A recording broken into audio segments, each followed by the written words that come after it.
Hey guys, so I got a quick video. I got a 2018 Ford Escape.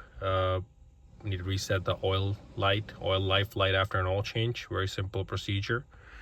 First thing we're gonna do is start the vehicle. You can even do it with the ignition on. I usually do it with starting the vehicle. So we're gonna use these buttons: up, down, left, right, okay, and this display over here. First, we're gonna use the left to go back, down till we get to settings. Press OK.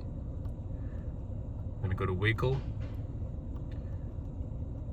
oil life reset, press OK one time, and then press and hold OK.